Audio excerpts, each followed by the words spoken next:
ကိုရီးယားကျွန်းဆွယ်ပေါ်မှာလွန်ခဲ့တဲ့နှစ်90ကျော်ကစတင်ခဲ့တဲ့စစ်ပွဲဟာတကယ်တမ်းမပြီးဆုံးသေးပါဘူး။မြောက်ကိုရီးယားနဲ့တောင်ကိုရီးယားတို့ရဲ့နယ်စပ်ဟာအချိန်တွေရပ်တန့်နေသလိုခွဲခြားနေစေဖြစ်ပါတယ်။ဒီဇလန်ကနိုင်ငံနိုင်ငံအကြောင်းသက်သက်မဟုတ်ပါဘူး။ကမ္ဘာအင်အားကြီးနိုင်ငံတွေ proxy war နဲ့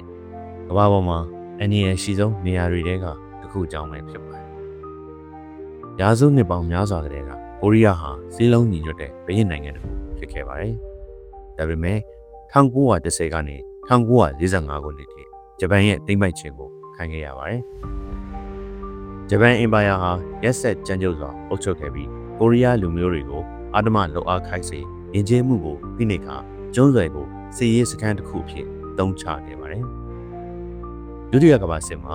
ဂျပန်လက်နက်ချလိုက်တဲ့အခါကိုရီးယားကလွတ်လပ်ရေးကိုညှော်လင့်ခဲ့ပေမဲ့ခွဲခြားခံခဲ့ရပါတယ်။မဟာမိတ်တွေဟာကိုရီးယားကို38ဒီဂရီမြင်းပြိုင်အတိုင်းခွဲဝေပေးလိုက်ကြပါတယ်။မြောက်ပိုင်းကိုဆိုဗီယက်ယူနီယံကကြောထောက်နောက်ခံပေးပြီးတောင်ပိုင်းကိုအမေရိကန်ပြည်ထောင်စုကထောက်ပံ့ပေးခဲ့ပါတယ်။1948မှာပြိုင်ဘက်အစိုးရနှစ်ခုပေါ်ပေါက်လာခဲ့ပါတယ်။မြောက်ပိုင်းမှာကင်မီဆွန်းရဲ့ကွန်မြူနစ်အစိုးရနဲ့တောင်ပိုင်းမှာ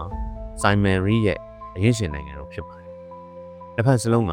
သူတို့ဟာတရားဝင်ကိုရီးယားဖြစ်တယ်လို့ကြေညာခဲ့ကြပါတယ်။1950ခုနှစ်မှာမြောက်ကိုရီးယားကရုတ်တရက်ကျူးကျော်စစ်ဆင်ခဲ့ပါတယ်။ရဲနှင်းငယ်အတွင်းစိုးမျိုးကျဆုံးခဲ့ပါတယ်။အမေရိကန်ဥဆောင်တဲ့ကုလသမဂ္ဂဟာတောင်ကိုရီးယားကိုကာကွယ်ဖို့အလင်းမြန်ရောက်လာခဲ့တယ်။အစပိုင်းမှာသူတို့ဟာမြောက်ပိုင်းကိုတရုတ်နယ်စပ်နားအထိပြန်တွန်းထုတ်နိုင်ခဲ့တယ်။ဒါပေမဲ့အဲဒီနောက်မှာတော့တရုတ်ကဝင်ပါလာပြီးယာလူမြစ်ကိုဖျက်ပြီးစစ်သားတန်းနဲ့ချီစစ်လွတ်ခဲ့တယ်။ဒီစစ်ပွဲဟာတောင်တန်းတွေကျေးရွာတွေနဲ့အေးခဲနေတဲ့မြစ်တွေမှာတိုက်ခိုက်တဲ့ရက်ဆက်တဲ့ထိတိုက်ရင်ဆိုင်မှုတစ်ခုဖြစ်လာခဲ့တယ်။1953ခုနှစ်မှာတော့လူတန်းနဲ့ချီတိုက်ဆုံခဲ့ပြီးကိုရီးယားဟာလည်းပြပုံဘဝရောက်ခဲ့ရပါတယ်။1953ခုနှစ်ဇူလိုင်လမှာတစ်ဖက်စလုံးပြစ်ခတ်ရစဲရေးကိုလက်မှတ်ရေးထိုးခဲ့ကြပေမဲ့ငင်းငယ်ရေးစာချုပ်ကိုတော့ဘယ်တော့မှလက်မှတ်မထိုးခဲ့ကြပါဘူး။ကိုရီးယားစစ်ပွဲဟာဒီပညာအရဘယ်တော့မှပြီးဆုံးခဲ့ပါဘူး။စစ်မဲ့ဆုံး DMZ ကိုအနည်းခဲ့တယ်။မိုင်းတွေစူးကြိုးတွေနဲ့ကင်းမျော်စင်တွေတက်ဆက်ထားတဲ့ကီလိုမီတာ250ရှည်လျားတဲ့မြေပြင်တစ်ခုဖြစ်ပြီးကမ္ဘာပေါ်မှာအဆောင်ကျက်အတင်းကျပ်ဆုံးနေဆက်တစ်ခုအဖြစ်ကျန်ရှိနေသေးပါပဲ။စစ်ပြီးတဲ့နောက်ကိုရီးယားနိုင်ငံလုံးပြန်လည်တည်ဆောက်ခဲ့ကြပေမဲ့စန့်ကျင်ဘက်လမ်းကြောင်းတွေအတိုင်းဆက်လက်ဖြစ်ပေါ်ခဲ့ပါတယ်။ကင်မီဆွန်းလက်အောက်ကမြောက်ပိုင်းဟာအာဏာရှင်နိုင်ငံဖြစ်လာခဲ့ပြီးအာဏာဟာသူ့ရဲ့သားကင်ဂျုံအင်ပြီးတော့ညီဖြစ်သူကင်ဂျုံအွန်စီကိုလက်ဆင့်ကမ်းခဲ့ပါတယ်။1990ပြည့်လွန်နှစ်တွေမှာဒီနိုင်ငံဟာအထီးကျန်မှုပိတ်ဆို့မှုတွေနဲ့အငတ်ဘေးကိုရင်ဆိုင်ခဲ့ပါတယ်။သူ့ရဲ့ရှင်တန်ရေးဗျူဟာကနျူကလ িয়ার လက်နက်ဖြစ်လာခဲ့ပါတယ်။တစ်ချိန်တည်းမှာတောင်ကိုရီးယားကတော့စင်းရဲမွဲတေမှုကနေစီးပွားရေးအင်အားကြီးနိုင်ငံအဖြစ်တောင်းလဲသွားခဲ့ပါတယ်။ဒီမိုကရေစီကမ္ဘာကုန်သွယ်ရေးနဲ့ယဉ်ကျေးမှု K-pop, Samsung, Hyundai တို့နဲ့အတူ